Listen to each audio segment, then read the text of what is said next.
10x your service design offering with Smapply. Take 20% off any order with This Is HCD 20 off. Let's superpower you and your design team's potential. Sign up at smapply.app. Enjoy the episode from your friends at Smapply, helping support This Is HCD podcast. In short, yes, we have absolutely ruined the web for a lot of people.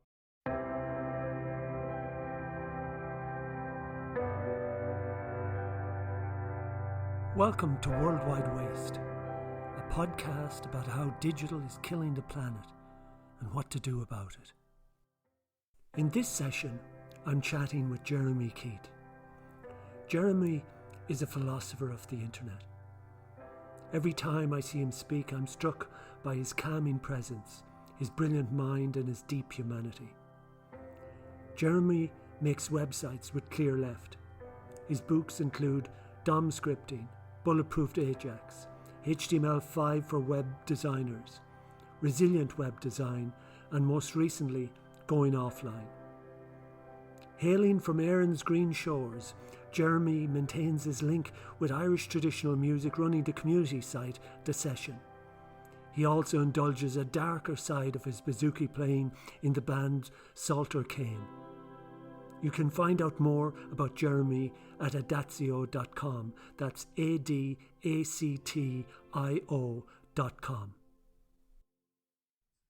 According to WHO, mobile traffic went up from about 55% pre-coronavirus pandemic to 70% once the crisis hit. And I've seen similar figures come from other health environments in Canada and other areas. Some of their coronavirus pages were reaching over 80% in the Canadian government. Mm-hmm.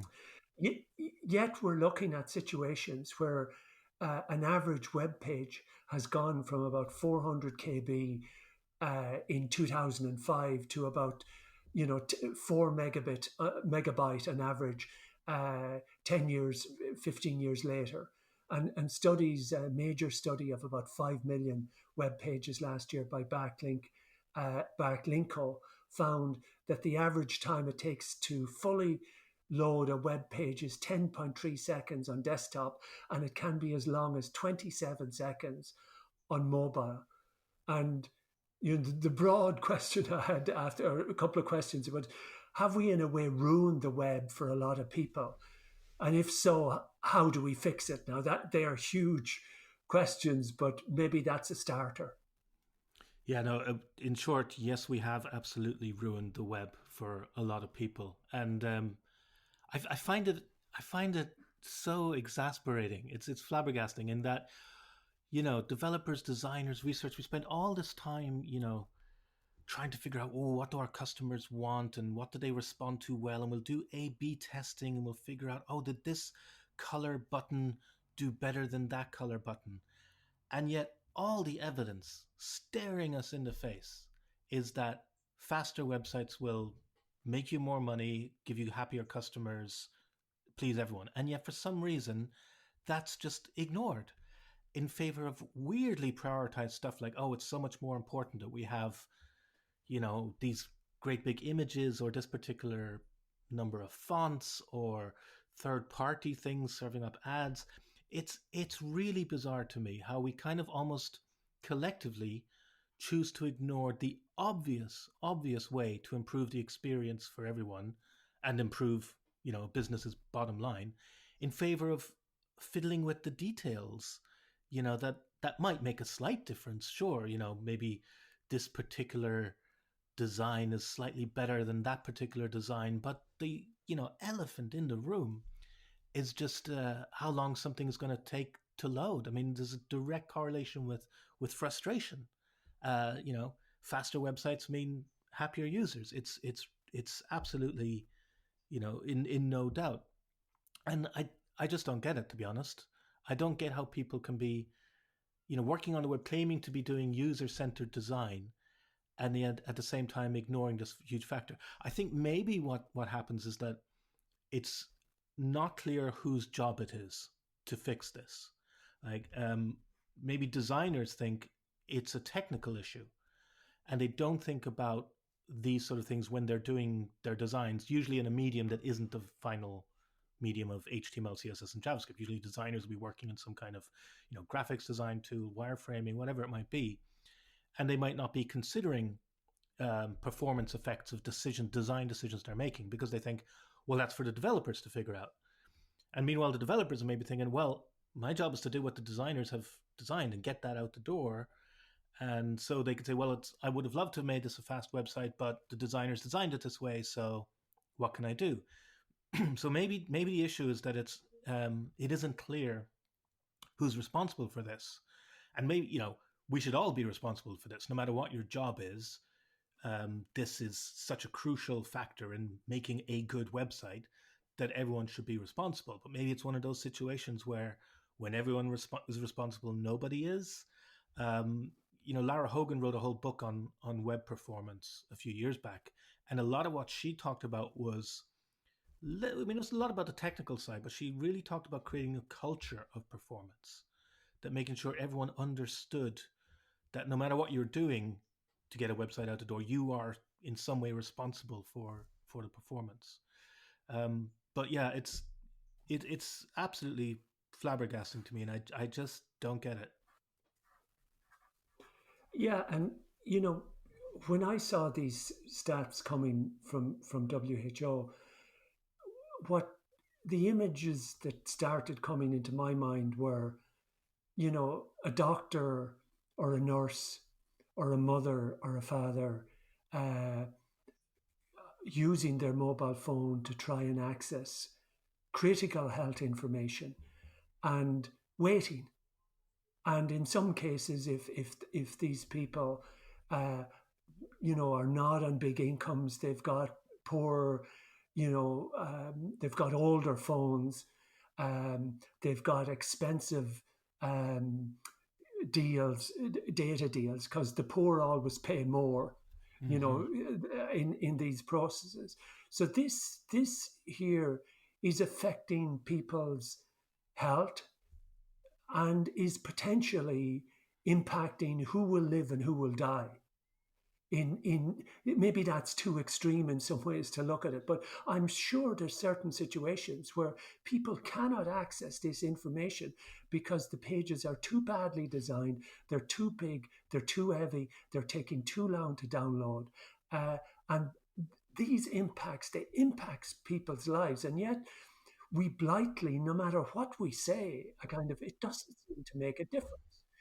Yeah, and it, if nothing else, mental health is affected by this. There have been studies to show that, the experience of waiting for a slow website to load when you need to get at that information is comparable to watching a horror movie in terms of how your body is reacting to the stress of the situation.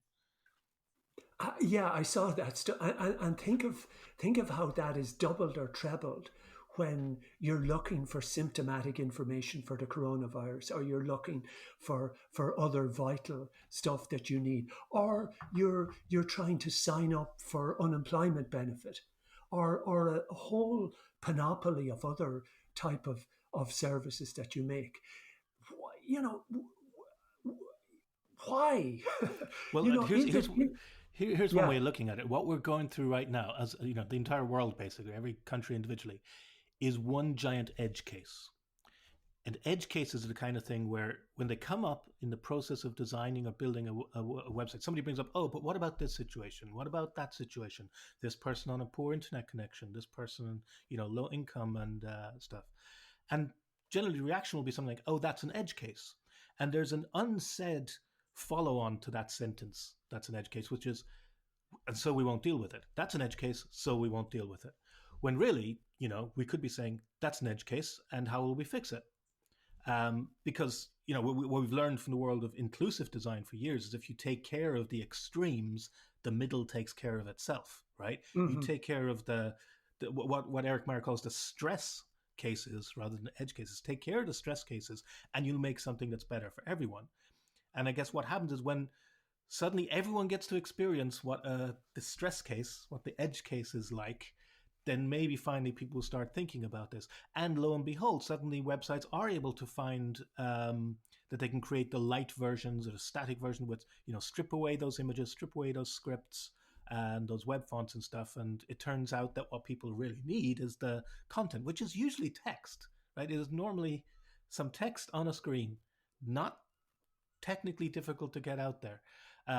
But it seems to require us to all collectively experience an edge case in order to have the empathy, I guess, to deal with it. Maybe, yeah. But another argument to that would be that in the sense that, is it really an edge case? Weren't there just millions of people on crappy mobile phones trying to do stuff that were being excluded, before this crisis? Yeah, absolutely. Yeah.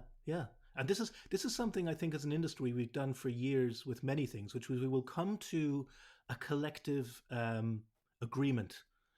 I like to use the term collective consensual hallucination, basically, that let's all agree that this is the way things are and ignore any data that shows otherwise. So a good example was, for you, this is a much more simple and, from simpler times example, but, back in the 90s into the early 2000s, we were designing layouts on the web. We'd say, well, let's all assume everyone has a monitor that's 640 pixels wide.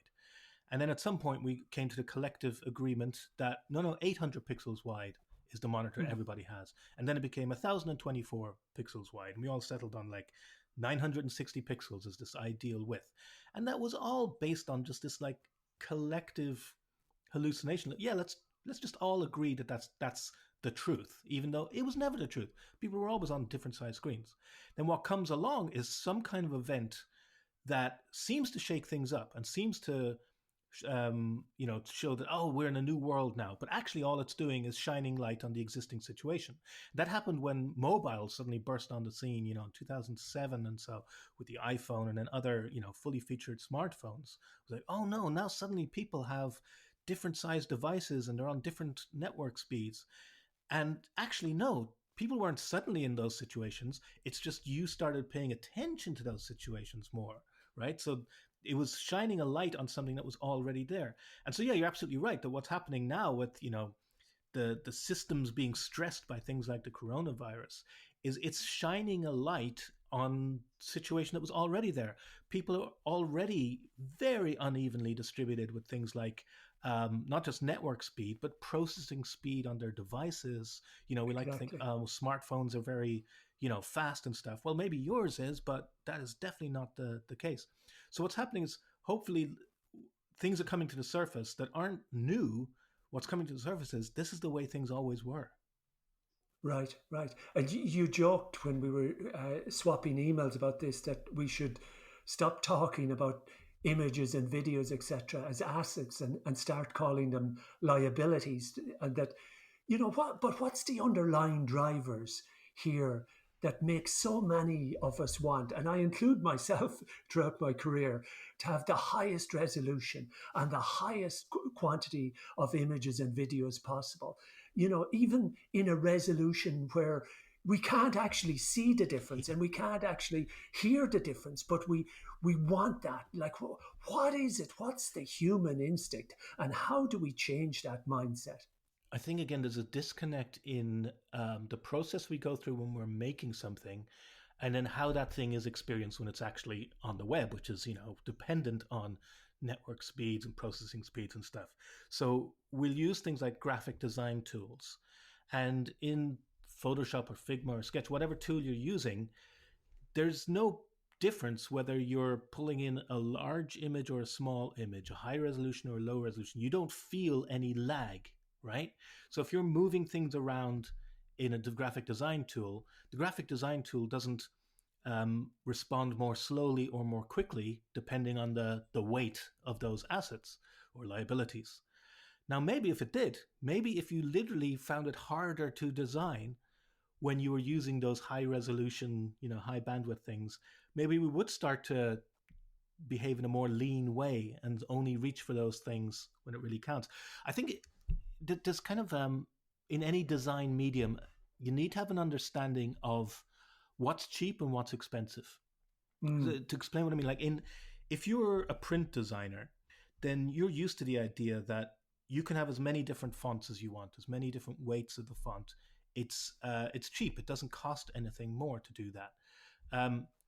Whereas, and presume just for, let's say, a poster or a flyer, something that's going to be printed out, the number of colors you use might be expensive, right? That might be something where you might have to constrain yourself to a 2-color or 4-color palette.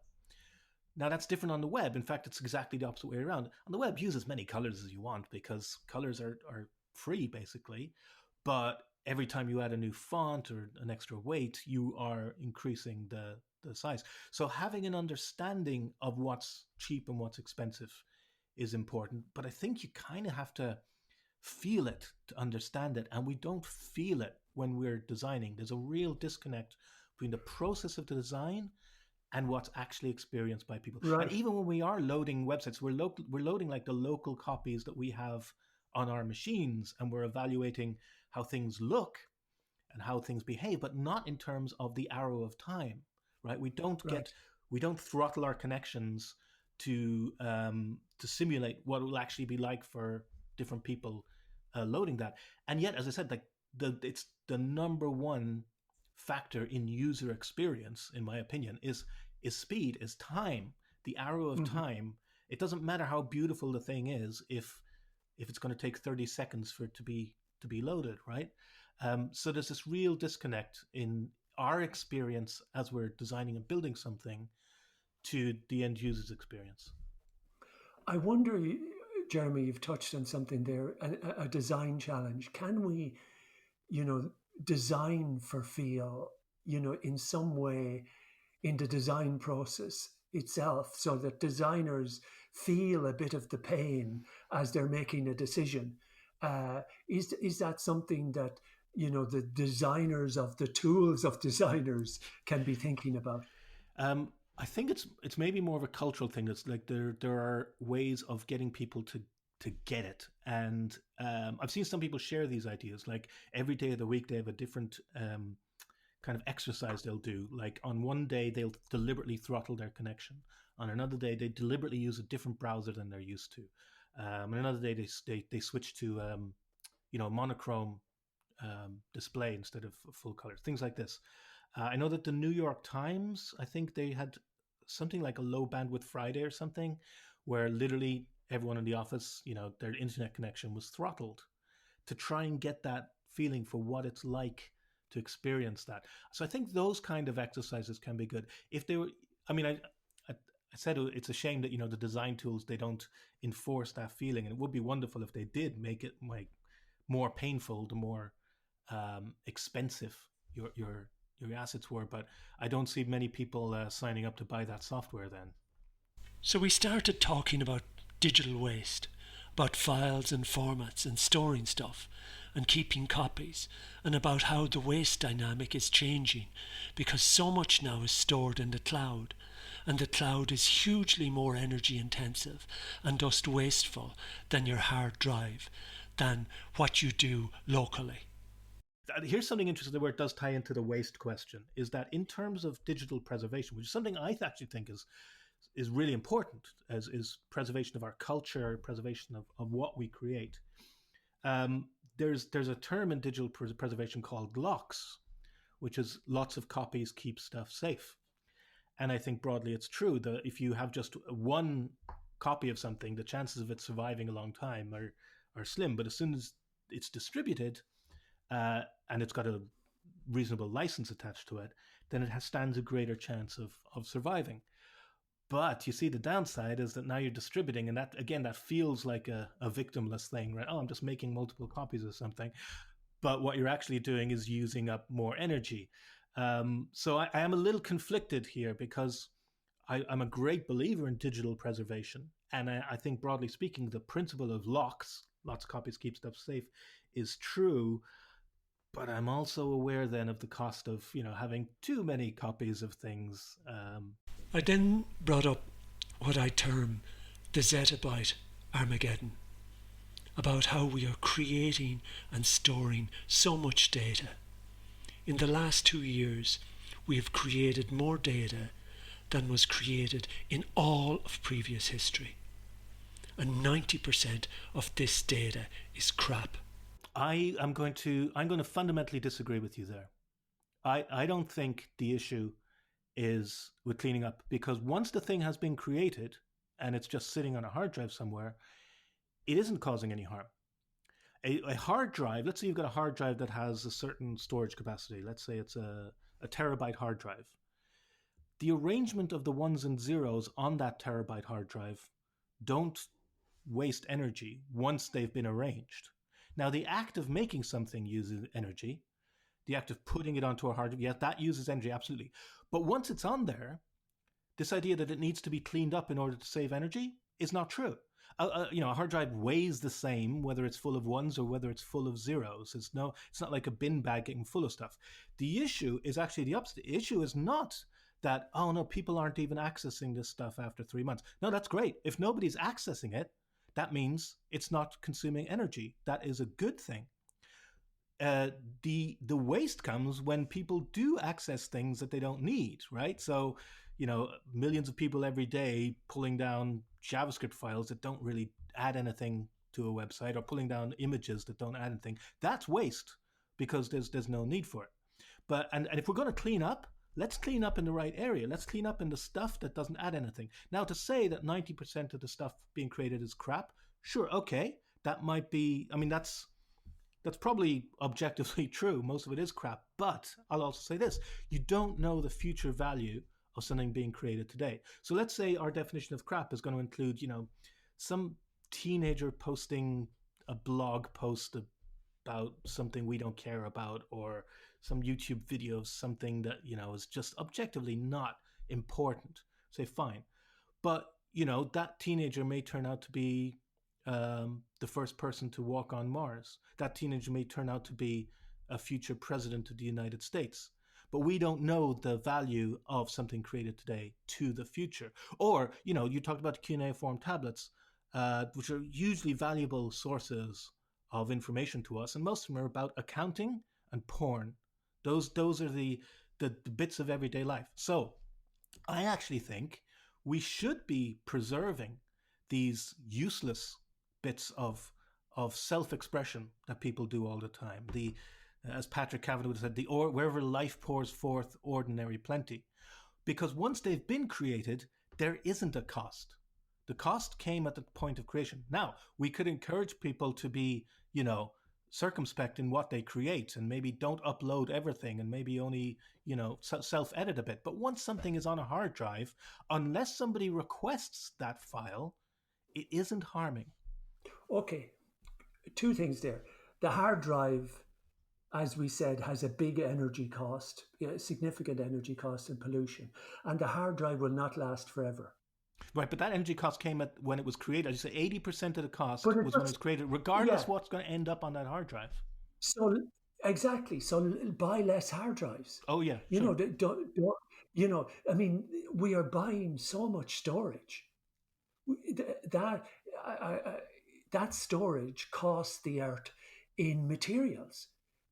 And in energy. There's a much higher manufacturing energy for a digital product than for a physical product, because of the complexity of the materials and the manufacturing process. So that hard drive costs money and costs energy and creates waste. Just because it's all created, all the waste has been generated, does not mean it's not waste. And if we now buy 100 hard drives instead of 50 hard drives, that's 50 extra hard drives that are causing the deforestation of the planet, etc. And they'll need to be replaced in 5 years or 10 years. Where's the data going to go when the hard drive corrodes? No, that's a fair point. And Moore's law does come into this, that yes, it is expensive to produce hard drives these days, but 10 years ago it would have been 1,000 times more expensive. A million times, back in the 60s, a million. But see, this is the problem, Jeremy. I think this is what comes core. And you said it earlier about the cost.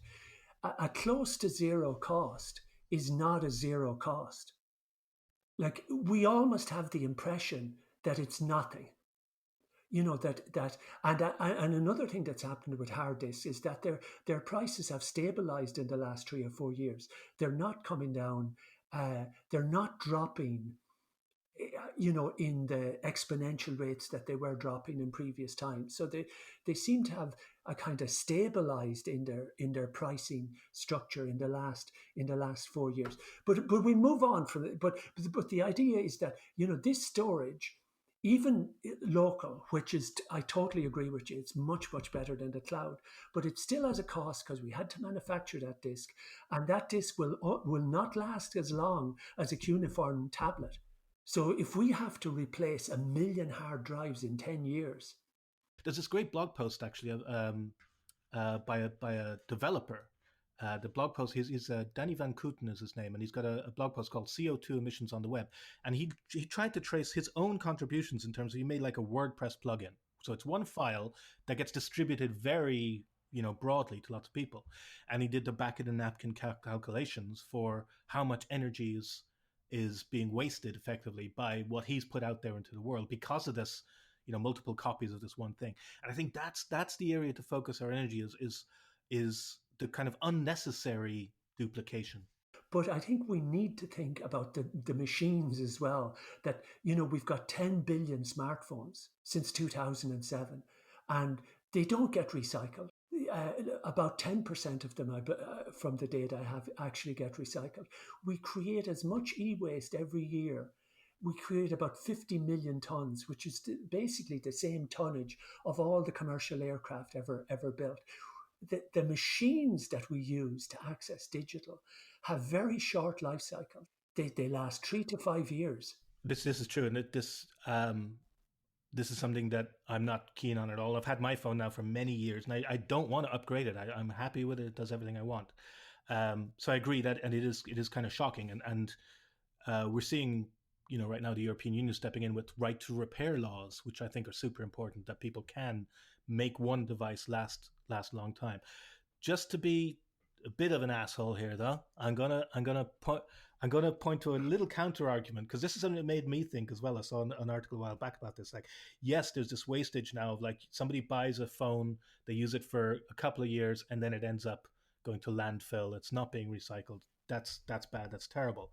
But what we're not seeing is what would have been created and what would have been going to landfill had the phone not existed. So we're not seeing landfills full of cameras, camcorders, dictaphones, photo albums, right? There's all the stuff that is concentrated into a device that we can't, A/B test the universe, so we can't compare the wastage.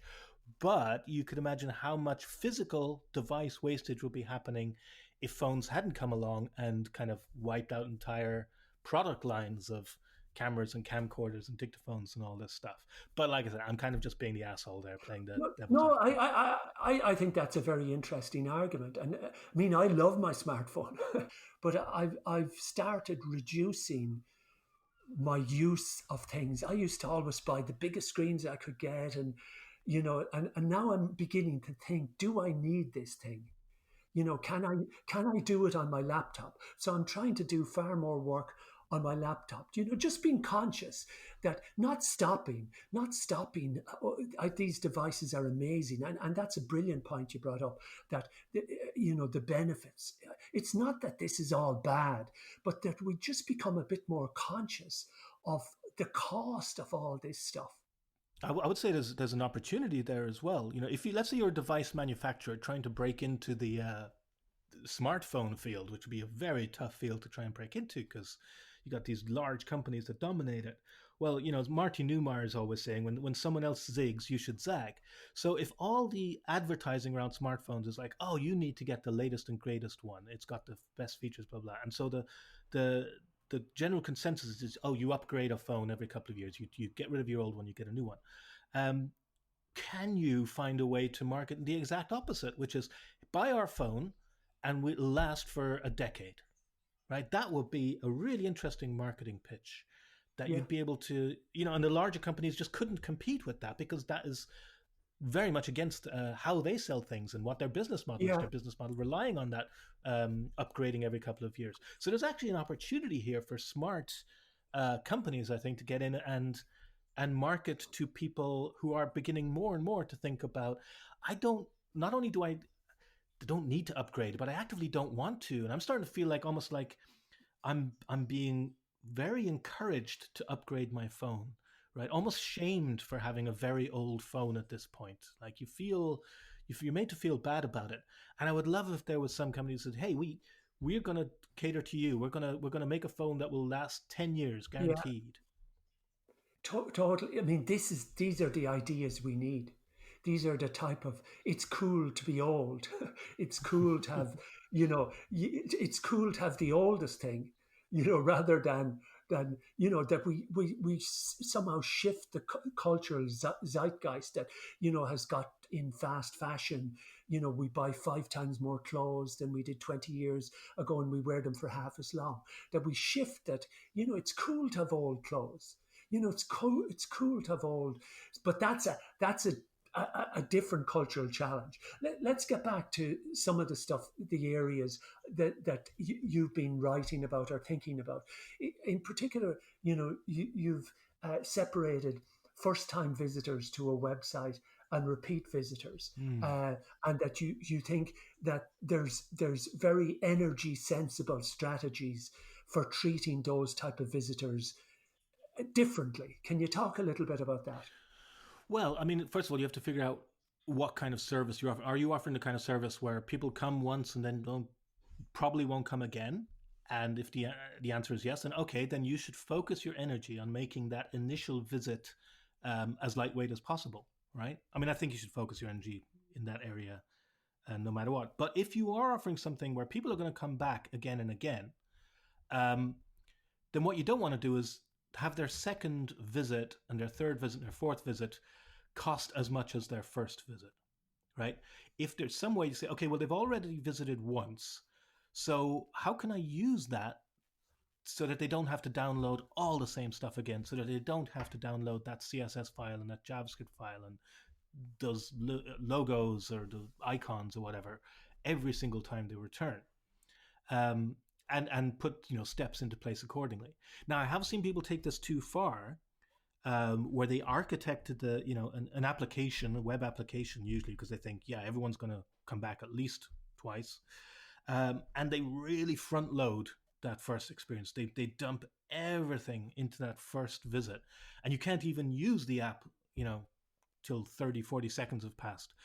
But then the thinking being, but when they come back again, it'll be faster. I'm like, yeah, but maybe you've taken it too far when you've done that. So I think there is this line to be threaded between trying to make the initial visit as lightweight as possible, but once somebody has visited for the first time, ensuring that then the next visit will be much, much more lightweight. And this is why I got excited about technologies like service workers, and there's the cache API in browsers now that allow you to have more control over what gets stored locally, and say, yeah, you next time you visit, it's not going to take as long as the first time you visit. So I think it's important to kind of just have an understanding of what kind of service you're offering and where you should be pulling the levers there in terms of prioritization. You prioritizing first time visits or repeat visits? Right. And of course, that comes from that model of thinking about making it easier for people and faster for people to do what they need to do. In relation to that, you've talked a good bit about concepts like progressive enhancement. Uh, Certainly, my understanding of that is that it seems like a really positive mental model for developing what I would be thinking about, not just a human experience, but an earth experience. It seems like an approach that is more economical with its philosophy and its use of materials. Could you talk a little bit about it? Sure, because I think there are some misunderstandings about progressive enhancement. I think some people think progressive enhancement limits you in terms of what you can do. Like, I can't use the latest and greatest technologies if I'm using progressive enhancement. But actually, that's not true. You can use all the latest and greatest technologies. It's just how you go about using them. So the idea with progressive enhancement is you have to do a bit of a prioritization exercise to begin with. You have to decide what's fundamental. What is the one thing that my service offers that people need to be able to do? So that might be they need to be able to read this article, this piece of information, or they need to be able to fill in this form. They need to be able to click on this button to check out an item of clothing. Once you've identified the core functionality, not all the functionality, the core functionality, then you say, okay, what technology can I use to make that as widely available to the vast number of people as possible? Now, that usually means boring technology. That usually means a very, using the simplest possible technology. On the web, that's probably going to be HTML if you can get away with it. An article just structured in paragraph elements, a form that's just using straight up input tags, right? Now, this is where some people, I think, misunderstand progressive enhancement, because they kind of stop there and they think, well, yeah, we could all build like that, but that would be a very boring website. And I agree, that would be a very boring website. So the third step, which is hugely important, is you then enhance. You then think, okay, now that I've got a baseline, I've created something that I know works for the most amount of people, this foundational part of what I'm building. Now, how can I improve the experience using technology? How can I make it a nicer experience? And that's when you can start layering things on. You can start adding in functionality using JavaScript. You can start using browser APIs. If the browser supports geolocation or accelerometer or whatever kind of things, yeah, go ahead, start using that stuff. And with each one of these things, you can usually test for support. You can say, okay, does the browser support this? If it does, great, download this JavaScript file and do this. You can also apply this in a macro scale of let's say, images. Let's say, okay, it's super important that we have an image, it's got an informational image on this page. Okay, fine. But then begin with, send that image in the lowest possible size, right? The smallest file size. And then you can say, okay, now, am I on a wider screen? Can I afford to send, a large image? Am I on a faster connection? Can I afford that? Then you can augment and enhance. So the idea with progressive enhancement is you think about the core functionality, you provide that core functionality with the simplest possible technology, and then you go crazy. Then you add in, all your animations and your web fonts and all the stuff that delights people. You add that stuff on top. And to be clear, I think some people think that progressive enhancement means I have to make all the functionality available to everyone regardless of their technology stack, like even stuff that requires JavaScript. Now, it's not about all functionality, it's your core functionality. So I remember, for example, a friend of mine who worked on the Boston Globe redesign years ago, which was one of the first big responsive sites. He said, there are lots of things on the Boston Globe site that require JavaScript to work, but reading the news is not one of them, right? So there's this distinction between what your core offering is and everything else around that. And I'm not dismissing the everything else around that everything else stuff is usually how companies differentiate. That's where the user experience and the delighters and the really gorgeous little touches happen. And that stuff is not to be diminished. And I'm not saying don't do that stuff. I'm just saying that stuff needs to be layered on top of a solid baseline of providing the bare minimum. Now, what we're seeing, interestingly enough, is in these emergency situations, like the coronavirus, when sites start getting slammed with traffic, is that if they've built things the right way, they can then peel back some of those layers. They can peel away some of those enhancements and just provide the core content, structured in that sort of base level stuff. So if you build a progressive enhancement, it means you can layer stuff on top. It also means you can then strip those layers away, which is hugely important in these kind of times. Wow, yeah, that sounds like a really important thing to be able to do. Just building on that or connected with that, Eric Muir recently wrote an article about static, that pages should be delivered as static pages where possible, rather than dynamically driven from a database. What would be your opinions there? Yeah, I mean, so I'll just step back a bit and try and define some terms in terms of how pages get served up. Like from a user's point of view, it's the same experience no matter what website you go to. Is then you type a URL, you click on a link, so you're making a request, and you get back a page, right? Now, from a developer's point of view, how you respond to that request, how you build that page, there are a couple of different ways to do it. One way is you're waiting for the request on the server, and when it comes, you assemble the page on the fly.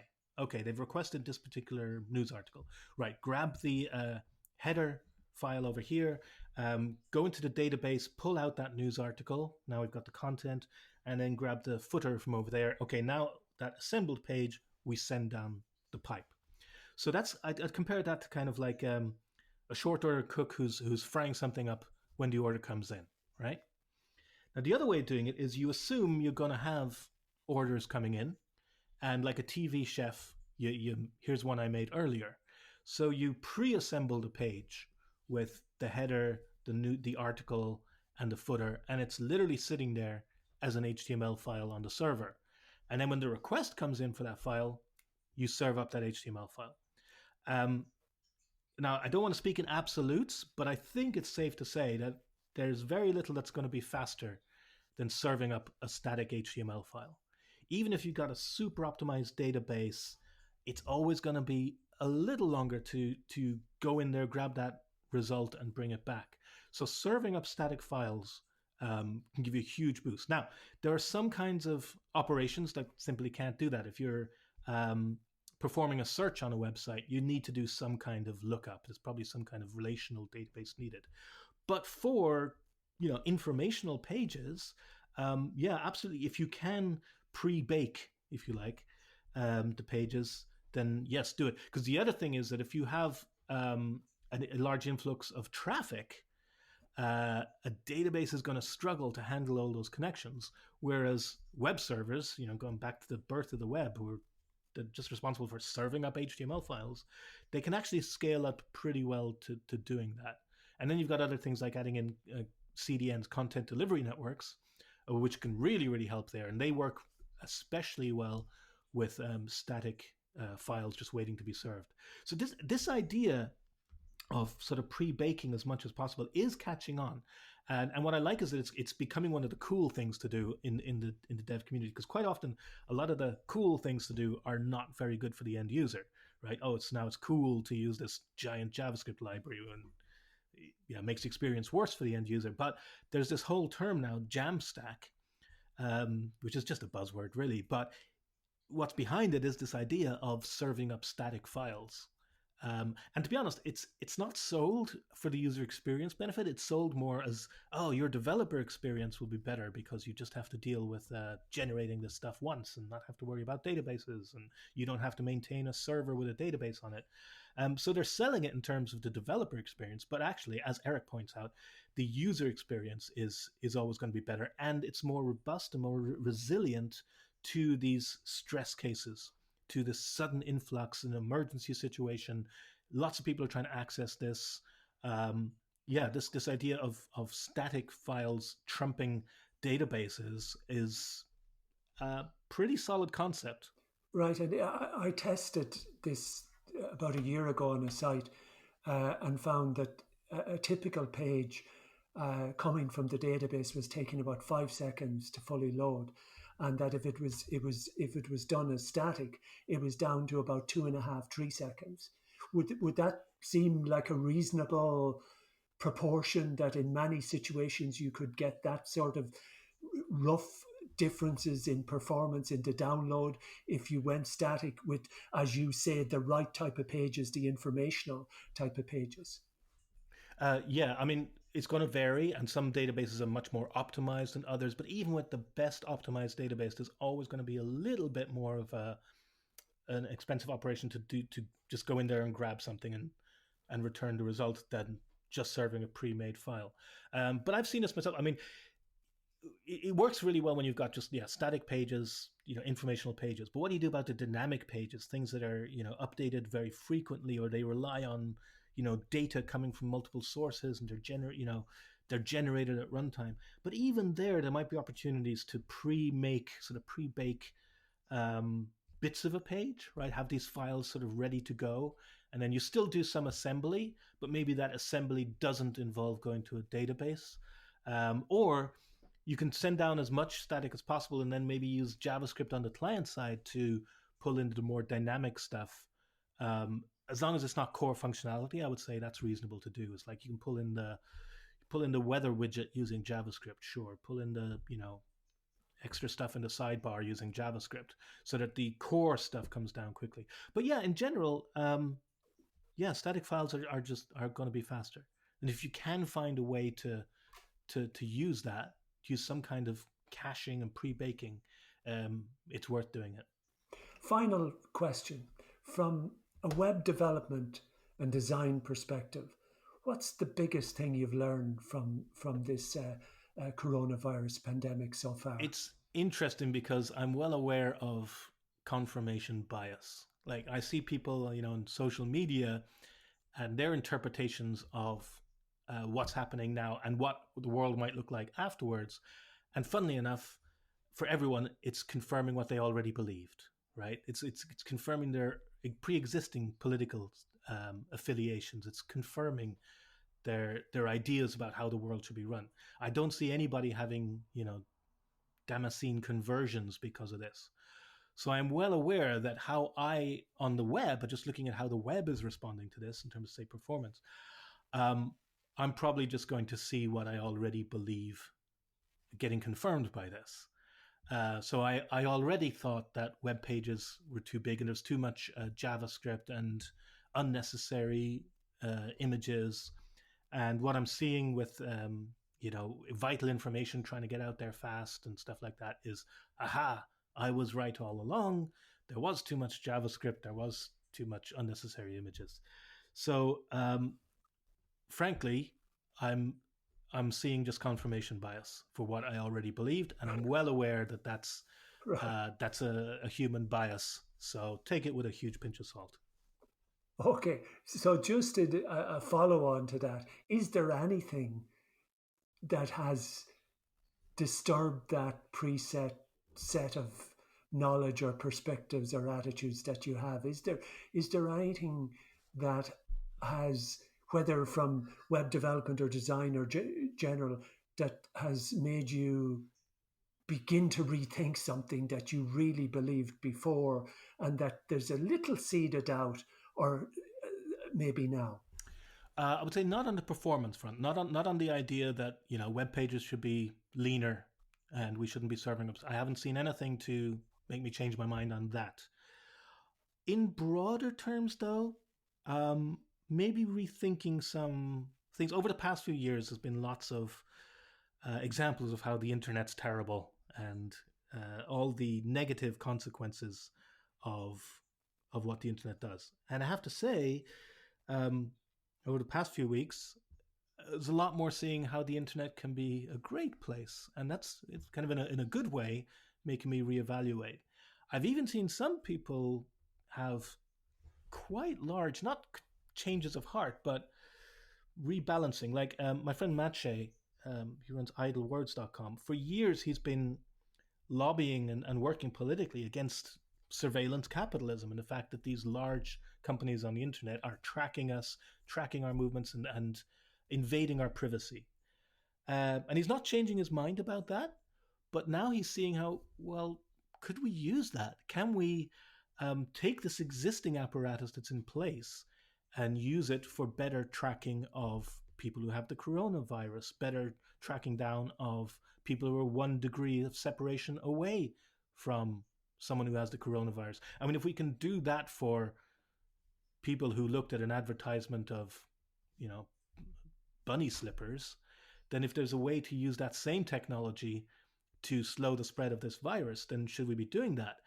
And, it brings up the interesting questions about liberty and freedom and security and all that. But that's been an interesting one to observe. And I haven't, made my mind up on that in one way or the other, but it is an example of maybe reevaluating pre-existing ideas about technology in light of this new situation. Yeah, and maybe that's a good way to end it, that we can't help reinforcing our own ideas or looking for confirmation bias, but we should step back a little bit and see, are there things that we need to reevaluate or rethink or come at from a different angle in this crucial moment in the history of the world. So I think you've given us loads of ideas and loads of thoughts and practical things to do, Jeremy. So I'd like to really thank you very much for your time, and just really appreciate you doing this. Oh, thank you for having me. Thank you for letting me, vent. I tend to rant on and on. Once you wind me up and let me go. Oh, that's what we need.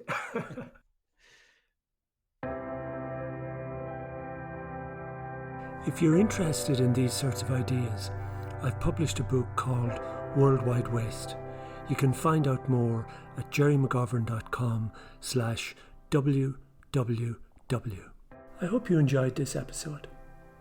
And if you'd like to be part of the conversation or community, hop on over to thisishcd.com, where you can join the Slack community and help shape future episodes and connect with other designers around the world. Or join the HCD newsletter, where you can win books and get updates. Subscribe to our content on Apple Podcasts or Spotify.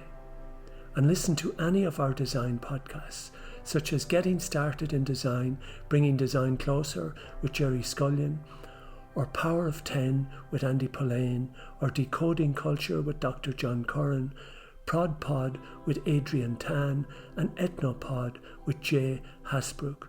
Thanks for listening, and see you next time.